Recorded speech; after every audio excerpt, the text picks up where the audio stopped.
అందరికీ నమస్తే. News one network evening top 10 news bulletin కు స్వాగతం.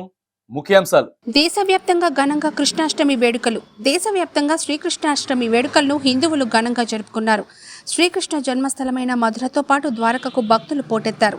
దేశవ్యాప్తంగా ఉన్న ఇస్కాన్ ఆలయాల్లో తెల్లవారుజాము నుండి భక్తుల సందడి నెలకొంది. ప్రధాని నరేంద్ర మోడీ, ప్రతిపక్ష నేత రాహుల్ గాంధీ, తెలుగు రాష్ట్రాల ముఖ్యమంత్రులు చంద్రబాబు నాయుడు, రేవంత్ రెడ్డి తదితరులు శుభాకాంక్షలు తెలిపారు. భగవద్గీతను అనుసరించే నడుచుకుంటా సీఎం రేవంత్. భావితరాలకు మంచి చేయాలంటే యుద్ధం చేయక తప్పదని, ప్రస్తుతం తాను అదే చేస్తున్నట్లు ముఖ్యమంత్రి రేవంత్ రెడ్డి అన్నారు. అనంతశేష స్థాపన కార్యక్రమంలో ఆయన పాల్గొన్నారు. హైడ్రా ఆరోపణలపై ఆయన స్పందిస్తూ, భావితరాలు బాగుండాలంటే చెరువులు, కుంటలు కాపాడాలని, దీనికోసం కాంగ్రెస్ ప్రభుత్వం ఎంత దూరమైనా వెళ్తుందన్నారు. సివిల్స్ అభ్యర్థులకు చెక్కుల పంపిణీ. సివిల్స్ ప్రిలిమినరీ పరీక్షల్లో ఉత్తీర్ణులైన అభ్యర్థులకు సీఎం రేవంత్ రెడ్డి సచివాలయంలో రాజీవ్ సివిల్స్ అభయహస్తం పథకంలో భాగంగా ఒక్కొక్కరికి ₹1,00,000 చొప్పున చెక్కులను అందజేశారు.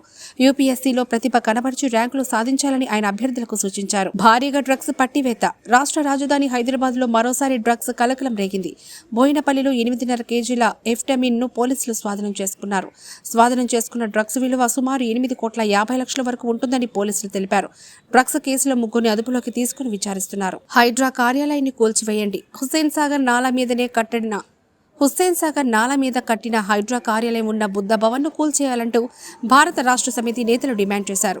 జీహెచ్ఎంసీ కార్యాలయం కూడా కూల్చివేయాలని, అప్పుడే ప్రభుత్వ నిజాయితీగా ఉన్నట్లని బీఆర్ఎస్ నేతలు అన్నారు. ఎల్ఆర్ఎస్ పై కాంగ్రెస్ తీరు దారుణం. భూముల క్రమబద్ధీకరణ పథకంపై కాంగ్రెస్ సర్కార్ ఫీజులు వసూలు చేయడం సిగ్గుచేటని బీఆర్ఎస్ ఎమ్మెల్యే హరీష్ రావు మండిపడ్డారు. ప్రతిపక్షంలో ఉన్నప్పుడు కాంగ్రెస్ పార్టీ ఎల్ఆర్ఎస్ ను ఉచితంగా అమలు చేస్తామని, నేడు ఫీజులు వసూలు చేయడం సిగ్గుచేటని అన్నారు.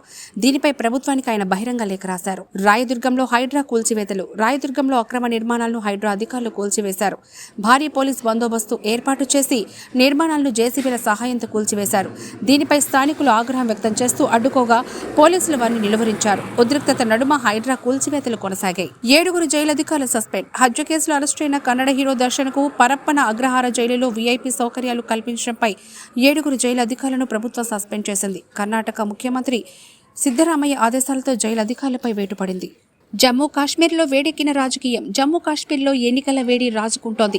కాంగ్రెస్ పార్టీ నేతలు కేసీ వేణుగోపాల్తో సహా మరికొంతమంది నేషనల్ కాన్ఫరెన్స్ పార్టీలో చర్చలు జరిపేందుకు జమ్మూ కాశ్మీర్ తరలి వెళ్లారు. ఈ రెండు పార్టీల మధ్య సీట్ల సర్దుబాటు అయ్యే అవకాశాలు ఎక్కువగా ఉన్నాయి. మరోవైపు బీజేపీ ఇప్పటికే కొంతమంది అభ్యర్థులను ప్రకటించింది. ఘోర ప్రమాదం, 60 మంది మృతి.